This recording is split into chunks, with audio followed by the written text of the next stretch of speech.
कई सारे बच्चों के दिमाग में एक क्वेश्चन मार्क रहता है, मैं डी फार्मेसी में क्या क्या सब्जेक्ट्स पढ़ने वाला हूँ 2 साल में। तो आपको पता होगा डी फार्मेसी 2 साल का कोर्स होता है। तो यहाँ पर सब्जेक्ट्स क्या पढ़ेंगे आपके सामने है। ये पहला पार्ट है, मतलब अगर आप सेमेस्टर वाइज कहीं पढ़ रहे हैं तो इसका लगभग आधा पढ़ेंगे सब्जेक्ट्स आप, और कहीं ईयरली पढ़ रहे हो तो ये सारे सब्जेक्ट्स आप पढ़ने वाले हो 1 साल में। ठीक है जी।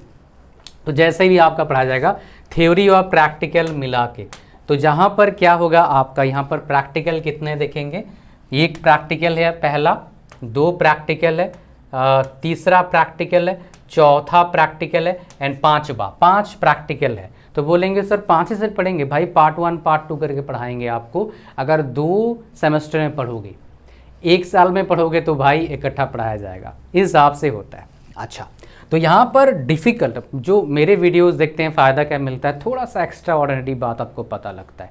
तो ऑथेंटिक और प्रॉपर गाइडेंस के लिए, ताकि आप मिस्टेक ना करें लाइफ में, ताकि आपको पता लगे कहाँ प्रॉब्लम आ सकता है, तो आपको मैं बताने वाला हूँ इसमें किस किस सब्जेक्ट में बैकलॉग्स आने का चांसेस बहुत हाई है।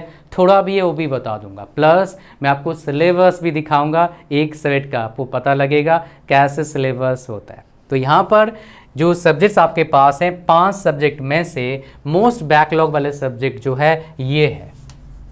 इसमें काफ़ी बार फार्मास्यूटिकल केमिस्ट्री में काफ़ी बार बैकलॉग आता है। इसके बाद बैकलॉग आने का बारी आता है human anatomy and physiology, and last में थोड़ा दिक्कत करता है, कभी कभी इसमें बैकलॉग बच्चों का आता है फार्मास्यूटिक्स में। लेकिन मेनली ये जो 2 सब्जेक्ट्स हैं डिफ़िकल्ट सब्जेक्ट्स हैं पहले ईयर का डी फार्मेसी में। अब चलिए पार्ट 2 में आपको दिखाता हूँ, उससे आपको पता लग जाएगा। तो ये पेज नंबर 14 है ना, तो हमको जाना होगा लगभग किस में, आपका थोड़ा आगे बढ़ गया भैया, थोड़ा सा पीछे जाना है, आ चुका हूँ मैं। ये हमारे पास पार्ट 2 है, मतलब क्या है सेकेंड ईयर में आप लोग क्या पढ़ने वाले हो। तो यहाँ पर देखोगे ये प्रैक्टिकल है हॉस्पिटल एंड क्लिनिकल फार्मेसी, उसके बाद ये प्रैक्टिकल है, उसके बाद ये प्रैक्टिकल है, उसके बाद ये प्रैक्टिकल है, उसके बाद ये प्रैक्टिकल है। तो इनमें देखोगे मोस्ट डिफ़िकल्ट सब्जेक्ट आपका क्या है, फार्माकोलॉजी है, एंड हमारे पास बायोकेमिस्ट्री एंड क्लिनिकल पैथोलॉजी, ये 2 मोस्ट डिफ़िकल्ट सब्जेक्ट्स में आता है। अगर कोई मेरे को बोलेगा सबसे आसान क्या है भाई, ये सबसे आसान सब्जेक्ट है, ये भी बहुत आसान सब्जेक्ट है, बाकी आसान है, इतना दिक्कत नहीं है। ये 4-5 जो सब्जेक्ट्स है आपके डी फार्मेसी में, इनमें बैकलॉग के चांसेस आते हैं। बच्चे इन सब्जेक्ट्स में क्या करते हैं, आपका स्ट्रगल करते हैं अच्छे मार्क्स और अच्छी नॉलेज के लिए, और सब्जेक्ट्स काफ़ी अच्छे हैं अपने आप में। वैसे एक MBBS में क्या होता है आपका, है ना, ये आपके इम्यूनोलॉजी करके एक पार्ट आता है आपका, अगर मैं गलत नहीं हूँ शायद बायोकेमिस्ट्री में आता है वो, ठीक है, वो बहुत डिफ़िकल्ट पार्ट माना जाता है बिकॉज बहुत अप टू डेट होते रहते हैं उसमें। ठीक है, तो इसमें भी कुछ चीज़ें हैं जो डिफ़िकल्ट साइड है भाई, आपको ध्यान रखना पड़ेगा। अगर हम यहाँ पर बात करेंगे, मैं एक सब्जेक्ट आपको दिखाना जा रहा हूँ, वो क्या है फार्माकोलॉजी। इसका सिलेबस कैसा होता है, कितने यूनिट होते हैं, कितने कंटेंट होता है, मतलब कितने टॉपिक होते हैं, वो आपको पता लग जाएगा। तो आप देखेंगे यहाँ पर चैप्टर 1 में ये सारे आप पढ़ेंगे, 10 घंटे में आपका कॉलेज में कवर किया जाएगा। फिर चैप्टर 2 में आपके पास क्या आ गया, आपके 11 घंटे कवर करा जाएगा। चैप्टर 3 2 घंटे में, चैप्टर 4 8 घंटे में, चैप्टर 5 6 घंटे में, चैप्टर 6 4 घंटे में, चैप्टर 7 2 घंटे में, चैप्टर 8 5 घंटे में, चैप्टर 9, चैप्टर 10, चैप्टर 11, चैप्टर 12, है ना, एंड चैप्टर 13। तो बोलेंगे सर इतना ज़्यादा, भाई साहब ये 2 पार्ट में पढ़ाया जाएगा आपका। बहुत जगह पर सेमेस्टर एग्जामिनेशन तो पार्ट 1 पार्ट 2 पढ़ाया जाएगा, तो इतना दिक्कत नहीं आएगा। इकट्ठा पढ़ोगे 1 साल में तो लंबा तो होगा ही।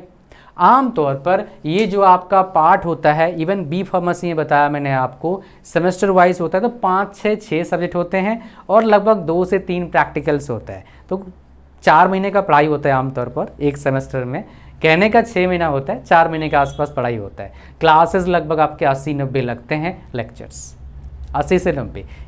पहला जो आपका सेमेस्टर होता है, मतलब ऑड वाले में आपके कम लेक्चर्स होते हैं as compare to even, because odd में काफ़ी सारे छुट्टी होते हैं। दुर्गा पूजा होता है, दिवाली होता है और कई सारी छुट्टियाँ होते हैं। एज़ कम्पेयर टू आपका क्या है, इवन में इतनी छुट्टियाँ नहीं होता है एज़ कम्पेयर टू ऑड वाला। ऑड वाला मतलब क्या हो गया, फर्स्ट सेमेस्टर, थर्ड सेमेस्टर, अगर बी फार्मेसी कर रहे हो फिफ्थ आएगा, सेवन्थ आएगा, उसके हिसाब से बता रहा हूँ।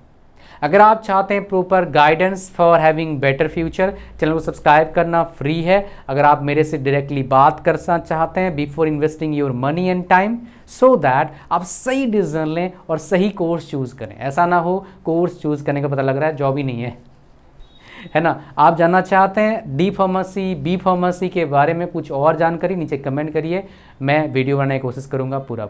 God bless you all, thank you very much, मिलते हैं नेक्स्ट वीडियो में।